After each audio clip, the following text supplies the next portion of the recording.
Semuanya, jadi aku balik lagi nih setelah cukup lama ya nggak bahas soal OSP, nggak cuma OSP sih tapi OSK, OSP sampai OSN ekonomi.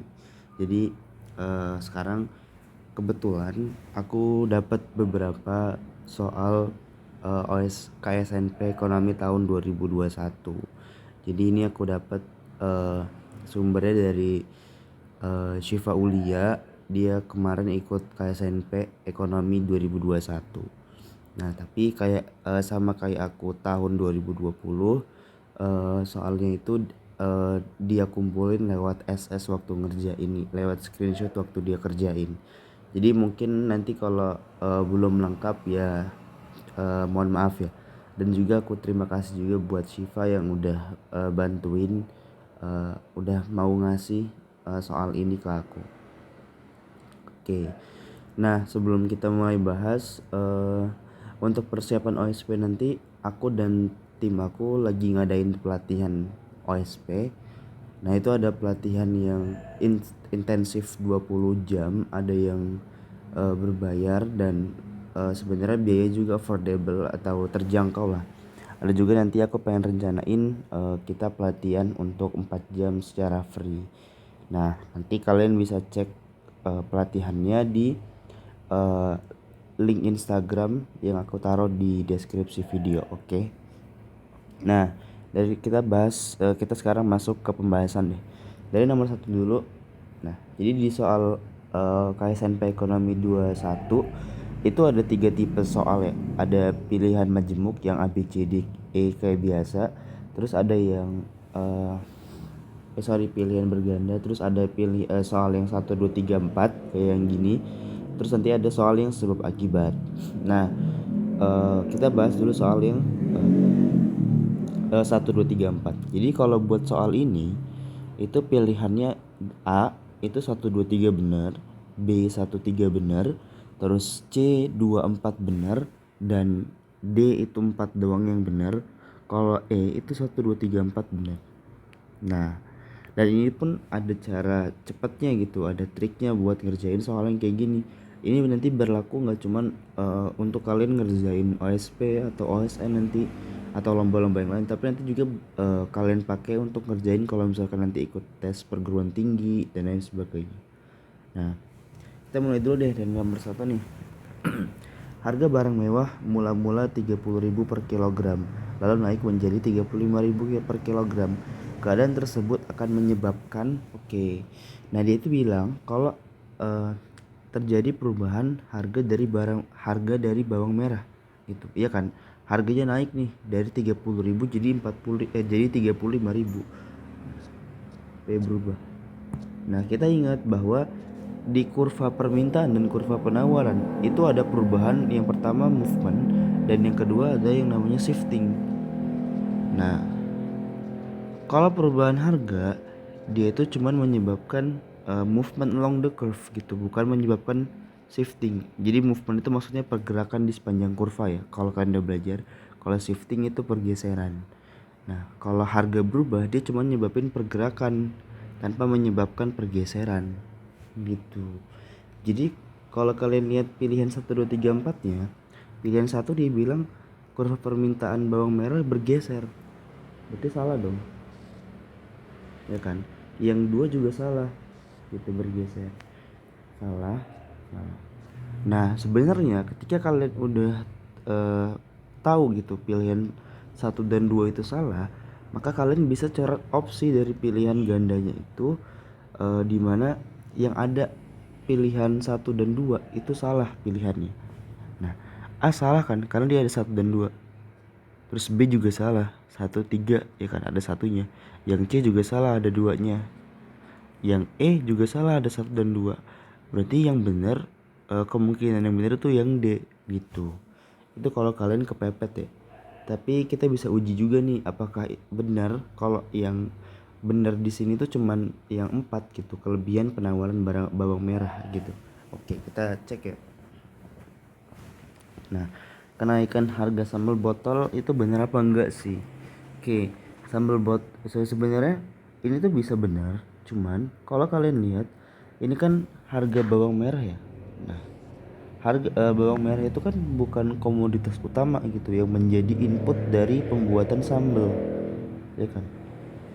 Artinya ya emang gitu, bawang merah itu bakal mempengaruhi lah harga dari eh, bakal mempengaruhi produksi dari sambal botol, tapi pengaruhnya itu enggak signifikan gitu. Yang signifikan mempengaruhi sambal botol itu adalah si cabe, ya kan, karena bahan dasarnya itu. Maka ya ini bener, bisa bener, cuman karena kita harus mencari jawaban yang paling tepat gitu ya, jadi ya lebih baik dihindari jawaban yang tiga gitu. Oke, kita lihat yang nomor 4. Nah, nomor 4 ini bisa kalian cek pakai kurva. Aku gambar kurvanya dulu ya, jadi boleh ditunggu. Nah, kita pakai kurva demand supply. Misalkan harga pertamanya itu 30.000 di keseimbangan, ini 30k, harganya naik jadi ke 35k atau 35.000. Nah, di sini kan terjadi perbedaan kan. Pada saat harga 35.000, supply-nya itu di sini, quantity supply-nya. Aku tahu kesingkat QS, aku simbolin. Terus kalau harga 35, demand-nya itu sebesar QD di sini. Nah, kalau kamu lihat besaran QS dan QD itu kan beda ya. Terus besaran juga lebih besar si QS, atau bisa kita sebut ini tuh terjadi kelebihan penawaran gitu, atau sebutan lainnya itu namanya excess supply.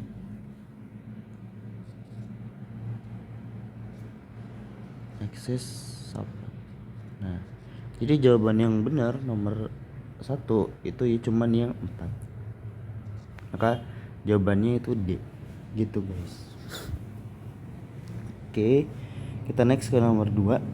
Permintaan agregat atau agregat demand terdiri atas beberapa besaran atau variabel makroekonomi, yaitu dia ngomongin permintaan agregat. Jadi kalau kita ngebahas tentang permintaan agregat di suatu perekonomian itu sebenarnya gampang.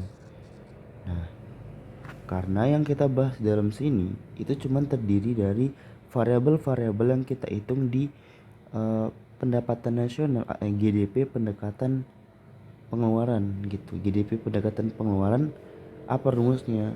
Rumusnya adalah Y sama dengan C plus I plus G plus X min N, atau bisa kita singkat X min N ini jadi NX atau net export ya. Nah, C itu apa? C itu konsumsi, I itu investment, G itu government expenditure kan. X itu ekspor, M itu impor, terus NX itu adalah net export atau selisih antara ekspor dan impor. Nah, variabel C, I, G, X, M ini adalah variabel dari agregat demand.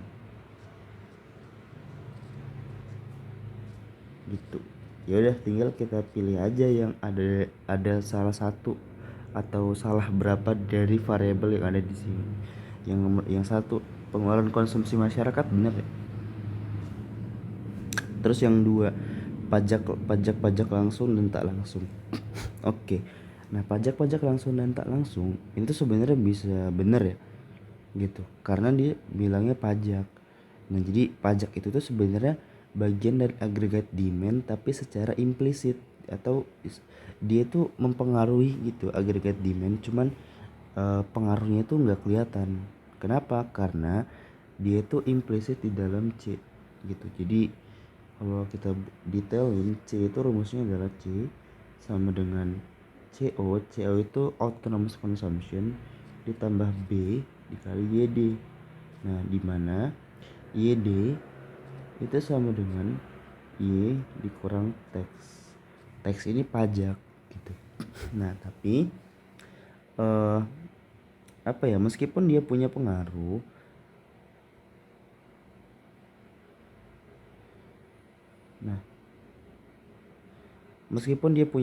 ya, tapi ada satu hal yang sebenarnya dia bikin rancu gitu, karena dia ngomongnya pajak langsung dan tak langsung. Nah, atau istilahnya itu direct tax dan indirect tax. Nah, ini kan kita ngomongin agregat demand ya, dan agregat demand kita ngomongin lewat perhitungan GDP gitu.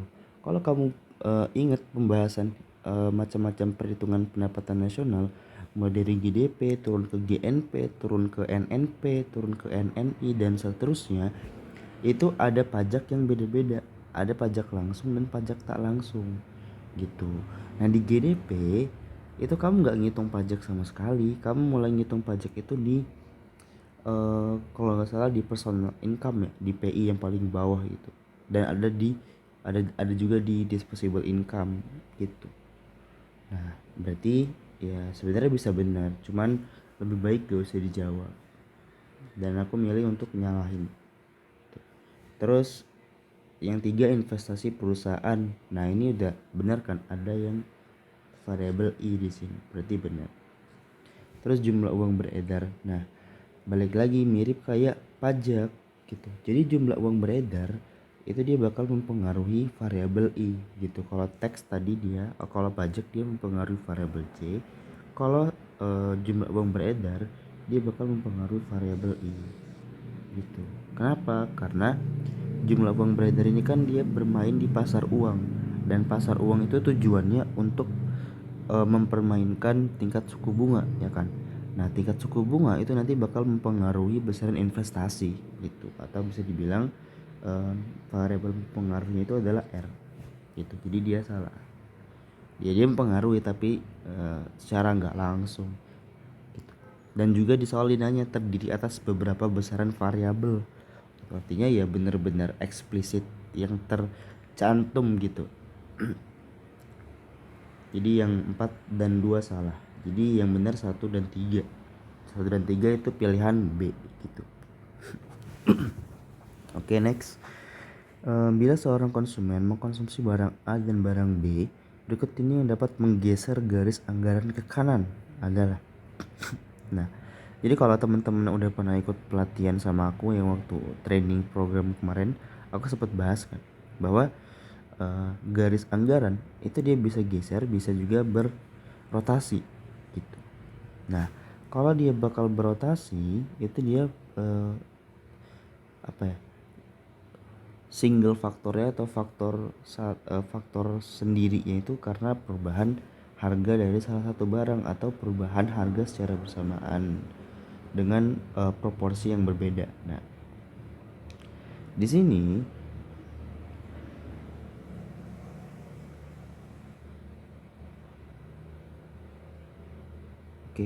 di sini dia ngomongin apa namanya, garis anggaran itu geser ke kanan. Nah, jadi kalau garis anggaran itu dia bisa bergeser karena dua faktor. Yang pertama adalah perubahan pendapatan, dan yang kedua adalah perubahan harga kedua barang secara bersamaan gitu. Nah kalau misalkan kita gambar geser ke kanan kan, nah geser ke kanan itu juga bisa ada 3 kemungkinan gitu. Jadi geser ke kanan, tapi nggak usah aku gambar ya, aku jelasin aja. Pertama geser secara sejajar kayak gini, atau geser secara tidak sejajar kayak gini. Nah ini kan nggak sejajar ya, atau kayak gini. Nah ini nggak sejajar tapi tetap bergeser gitu. Nah kalau pergeserannya secara sejajar, entah itu ke kanan atau ke kiri, itu disebabkan oleh perubahan pendapatan. Nah kalau pendapatan meningkat, maka dia kurva budget line-nya atau garis anggarannya bergeser ke kanan. Kalau dia pendapatannya berkurang, garis anggarannya geser ke kiri gitu. Terus kalau perubahan secara tidak proporsional pergeserannya itu disebabkan karena perubahan kedua barang gitu. Nah perubahan kedua barang ini juga tuh bisa ada 3 kemungkinan yang nyebabin. Pertama bisa ada 2 kemungkinan. Dia geser garis anggarannya, tapi pergeserannya tuh gak sejajar kayak gini. Nah ini artinya perubahan kedua harga barang itu gak sama proporsinya, atau dia kayak pendapatan gitu sejajar. Itu bisa terjadi kalau misalkan proporsi proporsi perubahan harga kedua barang sama gitu. Nah, kalau buat penurunan harga secara bersamaan, dia nyebabin pergeseran ke kanan kalau harganya turun gitu. Kalau pendapatannya naik. Maka di sini yang benar adalah yang B, yang kedua dan yang keempat. Yang satu salah karena dia cuma salah satu barang, sama juga kayak yang tiga gitu. Jadi yang benar 2 dan 4 atau C. Oke, next. Ini jangan lupa ya. Jadi kalau nanti di kurva, kalian jangan pernah lupa untuk nulisin simbol dari kurvanya. Nomor 4, yang dapat menggeser kurva penawaran suatu barang ke kanan adalah. Nah, kalau kita ngebahas tentang hal-hal yang bisa menggeser suatu kurva gitu, kayak misalnya kita ngambil nih kurva permintaan dan kurva penawaran, maka kita fokus faktor apa aja sih yang bisa mengubah permintaan dan penawaran gitu. Artinya biasanya kalau faktor yang mempengaruhi permintaan itu nggak mempengaruhi penawaran gitu, atau sebaliknya, maka kita bisa ngecek dari situ. Kita lihat pilihan 1, peningkatan teknologi produksi. Nah, peningkatan teknologi produksi ini kan pasti berefek baik pada produksi gitu, pada produksi dan penawaran, karena penawaran datang dari produsen dan produsen bertugas untuk memproduksi. Maka peningkatan teknologi ini benar gitu, dia menyebabkan pergeseran ke kanan kurva penawaran. Terus nomor 2, kenaikan harga barang itu sendiri. Nah, ini udah kita singgung kan di nomor 1 bahwa perubahan harga itu menyebabkan movement along the curve, bukan menyebabkan pergeseran kurva. Maka dia salah gitu. Nah, ya udah, kalau gini kan kita udah tahu ya, 2 itu salah. Berarti kemungkinan jawabannya gimana? Kemungkinan jawabannya yang A salah 1 2 3, yang C salah 2 4, dan yang E salah gitu. Nah, artinya tinggal ada pilihan B dan pilihan C, 1 3 atau 4 doang. Tadi kan 1 udah bener ya. Ya berarti kemungkinan jawabannya adalah yang B gitu. Kita cek deh 3 benar atau salah. Bertambahnya jumlah produsen dengan rata-rata produksi yang tetap. Nah, ini benar. Pokoknya setiap terjadi peningkatan jumlah produsen atau peningkatan jumlah konsumen, itu bakal menyebabkan kurva penawaran atau kurva permintaan itu geser ke kanan. Kalau produsen nyebabin penawarannya geser ke kanan, kalau konsumen nyebabin permintaannya geser ke kanan gitu. Ini benar. Kita cek nomor 4 deh, benar nggak hipotesis aku. Kenaikan pajak pertambahan nilai. Nah, ini salah ya, karena kenaikan pajak itu bakal nyebabin penurunan produksi gitu, karena nilai penjualannya atau nilai biaya produksinya itu makin tinggi lah gitu. Jadi salah yang 4. Nah, yang benar 1 dan 3 atau B. Oh ya, ini sedikit ketuker ya. Bentar. Oke. Tapi kita bahas dulu di video ini 1 sampai 5 ya. Nanti kita lanjut di part selanjutnya. Nah, faktor yang mempengaruhi penetapan harga jual. Oke.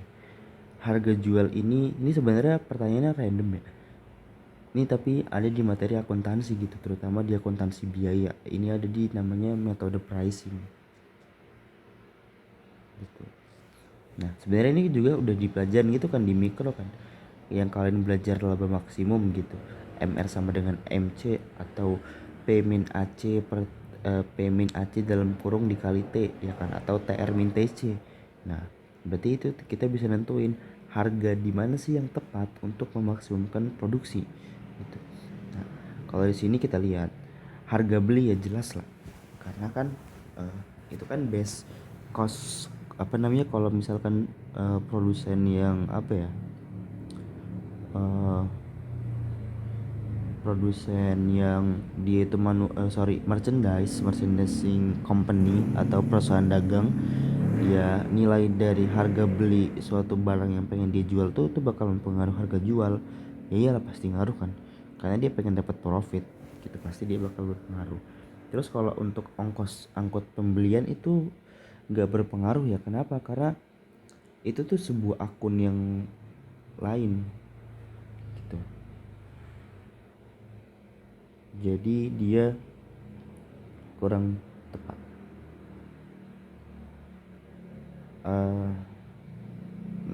Wait, ini seperti kayaknya aku salah buat kunci.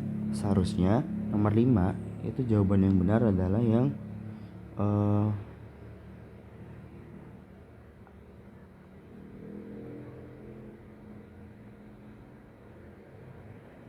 oh enggak bener, ongkos angkut pembelian tuh dia nggak mempengaruhi.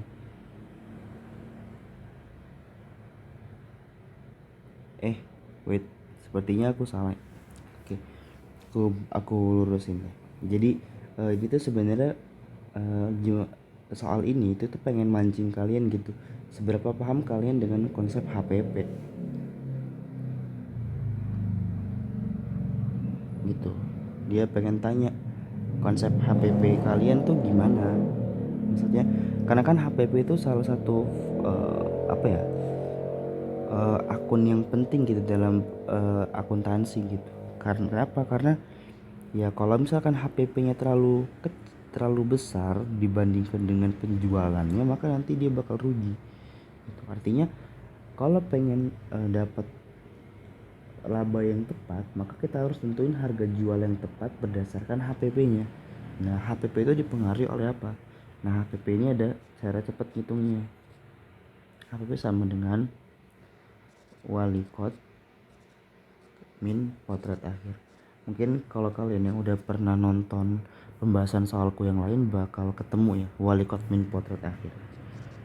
Wal itu maksudnya persediaan awal, li itu pembelian, kot itu angkot pembelian atau ongkos pembelian, beban angkut pembelian lah. Terus dikurang, maksudnya ini wali kot ini ditambah ya, persediaan awal ditambah pembelian ditambah beban angkut pembelian, terus dikurang dalam kurung potret akhir. Potret akhir itu potongan pembelian ditambah retur pembelian ditambah persediaan akhir, tapi dalam kurung, terus dia dikurang. Nah, berarti untuk nentuin pricing kita dari sini. Harga beli itu maksudnya ya harga beli kan nilai yang bakal kita masukin ke dalam akun pembelian nih, yang wali, yang li.